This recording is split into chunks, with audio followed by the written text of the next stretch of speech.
divorce or a breakup is imminent, people forget they were once in love or that they cared for each other.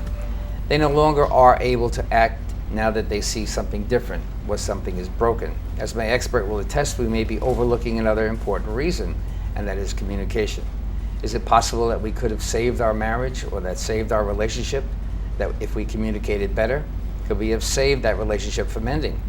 If we knew how to tell our significant other the choice of words, or to describe our actions, our hopes, our fears more appropriately? These and many other questions will be answered today with my guest relationship coach, Ms. Heidi Krantz. Welcome, Heidi. Hi, thanks for having me. My pleasure. You have a very prolific experience. Would you tell us a little bit about what you've done and what you do so that you can help the audience get acquainted with you? So I'm a professional certified life coach, and within my coaching, I help people through divorce, I help people navigate the world of dating, and I also help professionals hone their communication and leadership skills. And you said the dating, that's interesting because, I didn't cover that much in my notes, but that's a whole different world of getting to hear what somebody is going through when they're trying to select new, right? Absolutely, and communication is really at the core and the basis of it. So, our topic tonight about communication is really at the core and the basis of all the coaching that I do. And honing our communication skills can really help us attain our goals in all areas of life, personal and professional.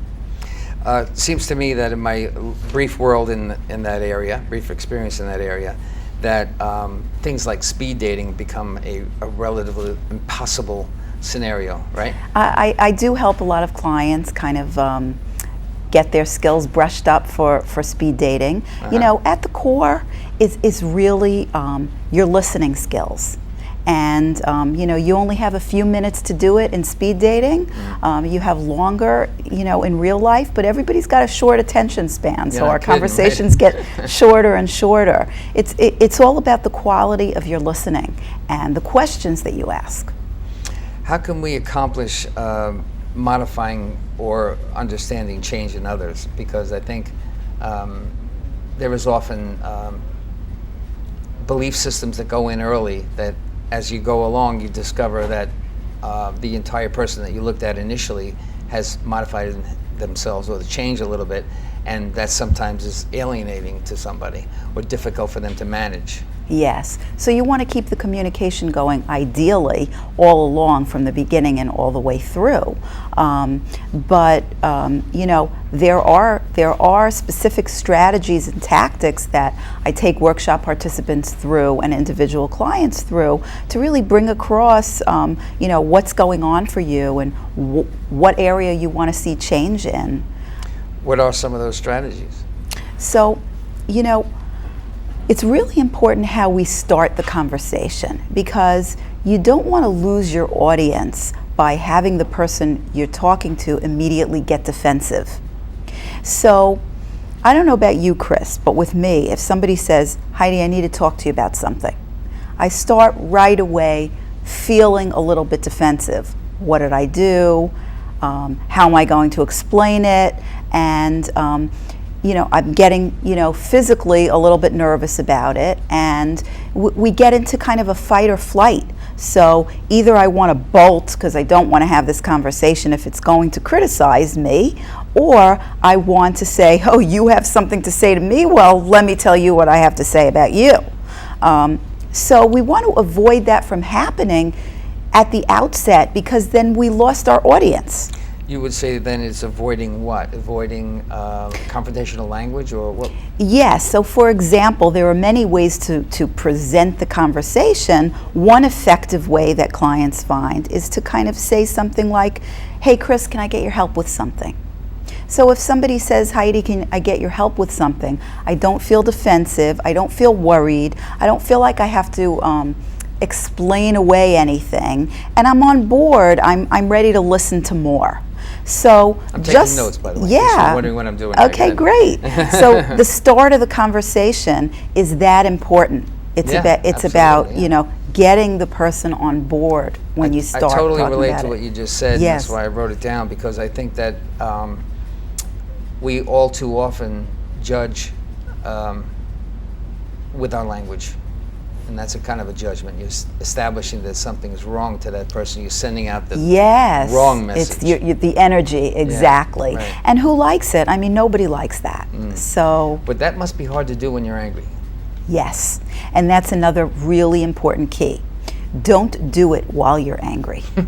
Because it's almost impossible to carry through these strategies while you're angry. So we need to know, hey, I'm feeling activated now. I'm feeling triggered now. Let me wait. Now let me decide if this is, really worth discussing, and is it important to discuss? And if it is, let me do it when I'm feeling calmer. I might still be bothered by the situation, but I'm not in the crux of my emotional reaction. What happens when something is very important and you need to contend with something that, I guess you could say the solution is obvious, or the problem is obvious, and something becomes obvious to you. So you're clear of what is going on, and you want to alert the person of course, hopefully without any kind of animosity or anger. But how do you alert them that something is going on if you haven't talked about something, yet that something keeps coming up and you put it aside, you didn't talk about it? Yes. You avoided it. You really didn't get into it. Right. So great question. So beyond presenting it in the right way, initially to start the conversation, you really want to use phrases like I and me rather than the phrase you, when you're talking about something that you want to change, or something, for lack of a better word, that's going wrong. So when you use the word you a lot, it makes the other person feel like you're pointing your finger at them. So it's more about, I want to tell you what feels important to me, or this is how I'm feeling. So it's not a criticism of you, almost no matter what I'm bringing across. It's about what I'm feeling, or about what's important to me, which makes it easier for you to receive. Right. So that's one tactic. Another tactic is you want to kind of say what you want, not what you don't. So you want to be flipping the negative to positive. So, for example, if I hate the fact that you're always late, I'm not going to say I hate that you're always late. I'm going to say it feels really important for me that you come on time, that you be there on time. Right. So I'm simply saying what I want rather than what I don't want. And you hope at this point that the receiver is not flipping it himself. Right. Well, it's a start. And you also really want to keep things concise, because again, it's back to our short attention span. When you start going on and on about what's, what you want to fix, or what's wrong, or what's been bothering you, you lost your audience again. Right. Let's say that you want to keep someone's attention and they're not listening.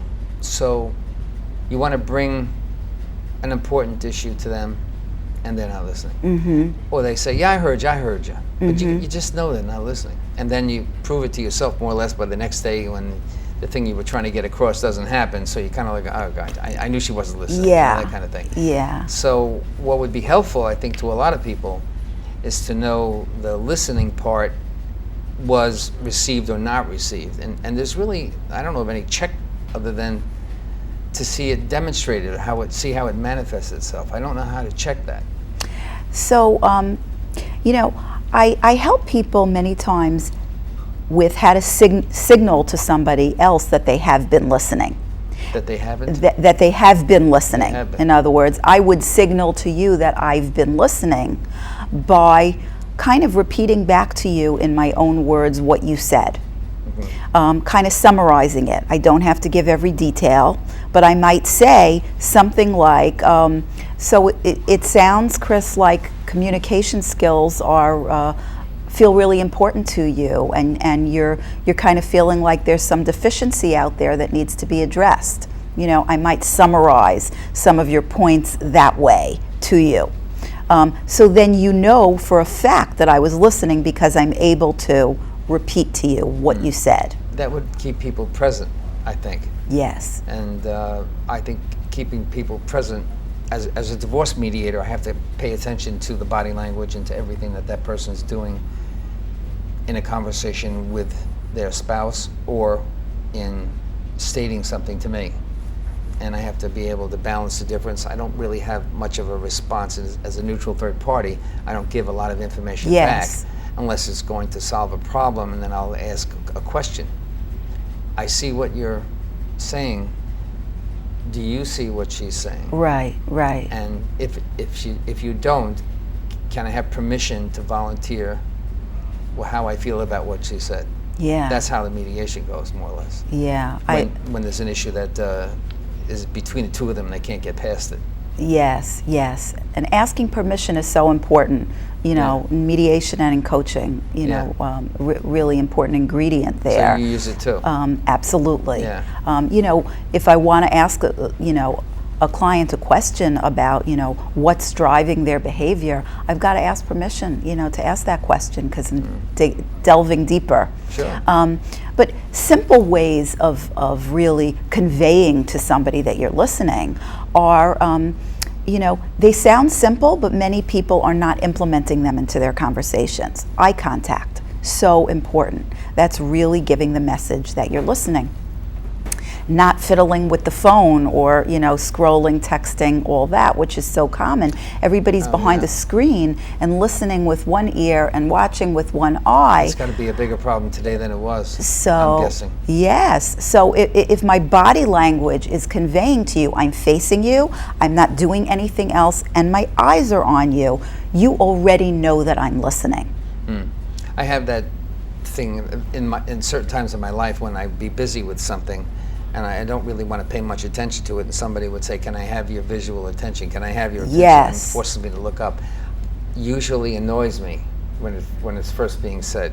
And then I have to remember, hopefully I can remember, you know, each time that it happens, that person wants something to be said at that moment in time that's important, even though what I might be doing might be important. Right. I have to participate with that other person, so. Yes, many times what, you know, it actually saves professionals time when they mindfully say, okay, I'm going to give this client or this person my full attention so that they see my, you know, my body language, my eyes, I'm all theirs. It's only going to require like 2 minutes, rather than when we're distracted, the same conversation will require 15 minutes because there's going to be a lot of repetition and a lot of emotion is going to start coming in. Yeah, I'm quick to apologize if I find myself not paying attention, but I also think that that's important, that I really should just acknowledge that I'm hearing them and see them get that eye contact and make sure that, okay, I can stop what I'm doing and we're all multitasking, so it's a challenge. It's a challenge for all of us. Oh, yeah. I know so many people multitasking every moment. I do that on the phone. I'm driving and I get to where I got to go and I got to look at inventory. It's a very complicated thing. Yes. It can be, certainly. Anyway, we talked about about being present. What do you do when you hear that nauseating, constant, same answer to your question? You know, and you know that the person isn't listening. You know, how do you stop that from happening? You know, they're just giving you you hear it and you know it's coming. They got the first word out and now you know the next 5 or 6 words are coming, and they almost always come the same way, and you haven't had results before. How do you engineer a change? So, you know, you want to kind of maybe address that dynamic that's happening. Address the dynamic, and I like to use what I call the sandwich technique. The sandwich technique starts with a positive comment about the person, either about their strengths or something positive about your relationship. You can find something positive about almost anyone. So it's not about buttering them up, it's about authentically finding something positive to say. So you start, that's the first piece of bread of the sandwich, is one positive statement. So, you know, you and I are really good friends, and I know that you are really there for me. That's an example of an opening comment. Now the meat of the sandwich. Somehow I'm feeling that, and remember now it's about me, not about you. Somehow I'm feeling that I'm not fully being heard when I'm speaking with you about blank and blank, whatever the topic is. God, it's so hard to do what you just said. And I mean, I hear you, but then I'm going through that. close Oh, this my close goodness. the sandwich with another positive. You know, I know that you really care about me, so I felt comfortable coming to you with this. And of course, your positive comment depends on what the nature of your relationship is. It has to go with your personality. But remember that sandwich, a positive, then the meat of the sandwich is the change that you want to see, and close the sandwich with another positive. All right, so taking it one step further from where you are, Yes. you've found that you've delivered the message the way that you wanted to deliver it just now, Yes. the way you just described it. And the next day, the same thing happens. So, I mean, I don't want to get into the never-ending story, like we're never going to get to a conclusion about it, but I have this feeling that these things go on sometimes. Of course, And of course. we can't manage them. So we need to recognize that generally it's going to take more than one conversation to change a pattern of behavior. So we want to try to, you know, keep from getting frustrated about it, because sometimes we feel like, oh, I got my thoughts together and I got my courage together and I had the conversation and it didn't make the change.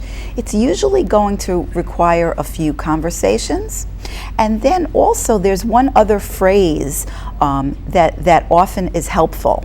After you give your sandwich about, you know, what you wanted to change. Positive meaning positive. Yes, exactly. You were listening. You just proved it. So you can say something along the lines of, so what can we do about it?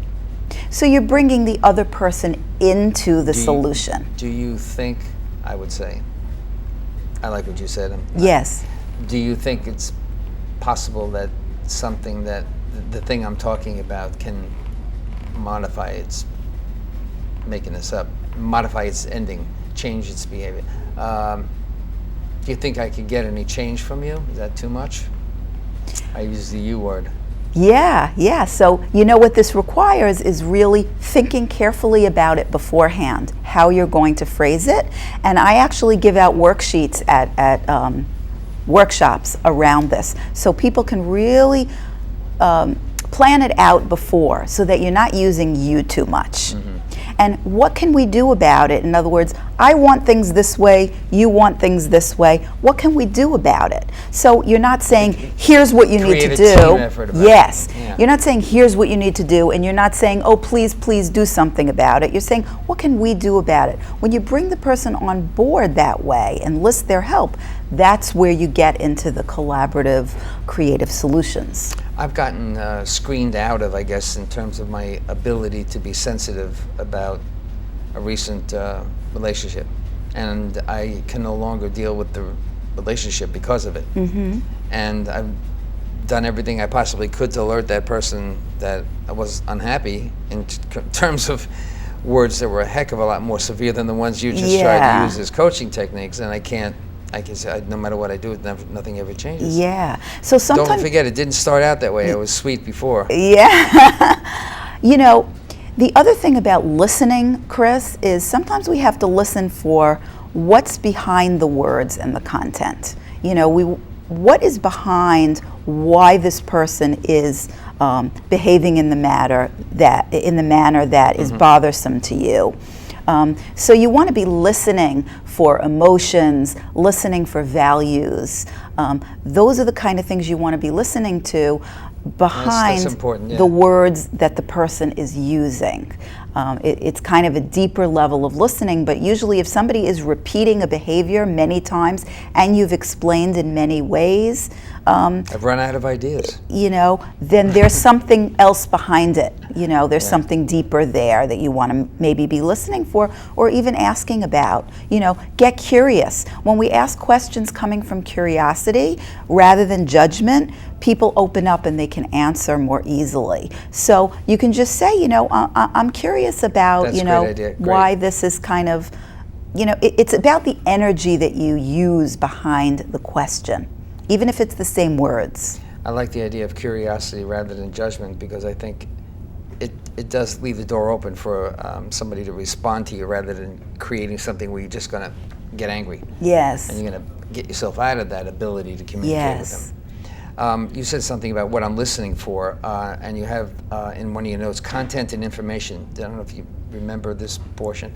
What do you mean by that? Okay, what's that all about? So, you know, when you're listening, you know, you're asking questions and you're listening. Of course, primarily you're listening for the content and the information that the person is bringing across. Right. You want to let them know you're listening, repeat back to them in your own words, you know, what they said. But beyond that, you want to be listening deeper. You know, like I just started to talk about with you. You want to be listening to what are their values that are driving those words. What's really important to them, and then you start to understand their content in context of who they are. So you're not only listening for the information and content. You're listening for who is this person, but with curiosity, not with judgment. A great lesson. A great lesson. I think it's a good idea.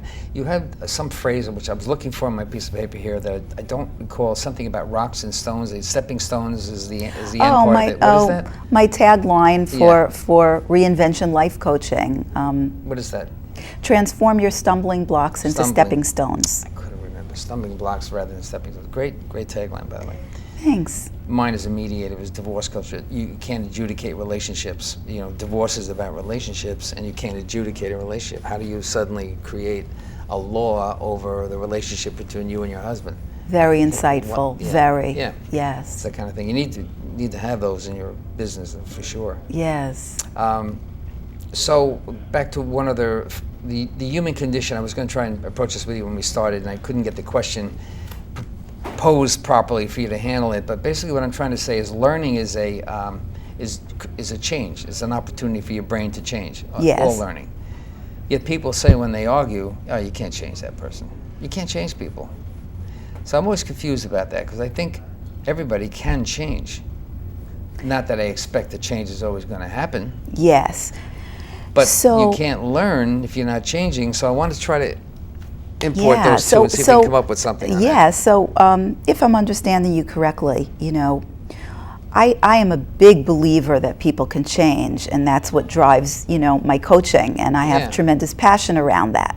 However, glad to hear you say that. However, I'm talking about changing ourselves. I'm not talking about changing someone else.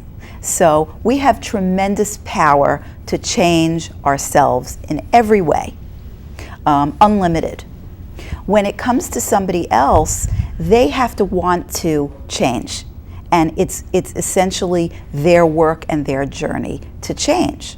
Can we communicate and compromise and express ourselves and arrive at collaborative solutions and creative solutions to our differences? Yes. But if our goal is to change that person, I don't think so. To modify a particular behavior in a person, if they're on board with communication and they have the motivation, yes. The last part of it fell apart for me, and in certain things that I see in people, because I don't know if we can change the motivation or anything. If I don't see clearly what I think is a problem, I can't do much about it other than to state what I see. Mm-hmm. I don't know if you realize this, but you're impacting me with what you're saying. I use that kind of language. Yes. And then, the person will say, "Well, it's no big deal. It's not a big deal. It's nothing serious." And I'll say, "It is to me." Right. Yes, it is important to me. Yes. And behavior never changes. There's just one of those things that just keeps on going. So I realize that that's not a match for me. Some relationships, we discover are toxic. It's not every relationship that is going to work. Yeah, that's for sure. So do you have any other strategies like you use the term shifting the dynamic? Okay, let's talk about that a little bit. We have a few minutes left. So shifting the dynamic when we're having the conversation is kind of like, in summary, what we've been discussing about not putting the person on the defensive. And there's an art to that, when the person that you're talking with is not on the defensive, you have unlimited possibilities of solutions between you.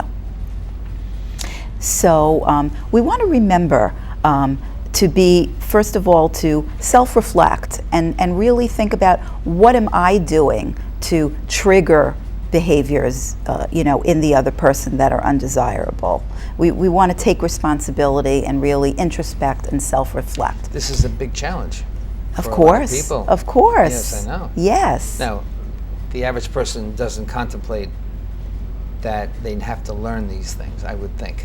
But it's clear that they do. I mean, I'm sure you see this all day, I all need the time. a lesson myself, I can tell you, and I'm it's mediating all the time. It's the human condition. It's the human condition. It's always easier to blame and point fingers. It's super Sure. easy. Yeah, oh super my goodness. easy. So reinventionlifecoaching.com, right? Yes. That's your website? Yes, it is. Thank you very much for participating in the program today, Heidi. Thanks for having me. Societal and political trends are rapidly breaking down the family that once was the cornerstone of our great American culture. At FIT, we know you cannot get this information on your own, so we'll bring it to your TV every single week. Of course, we always invite all opposing views. My name is Chris DiMaggio. Thank you for watching FIT TV, and we'll see you again next week.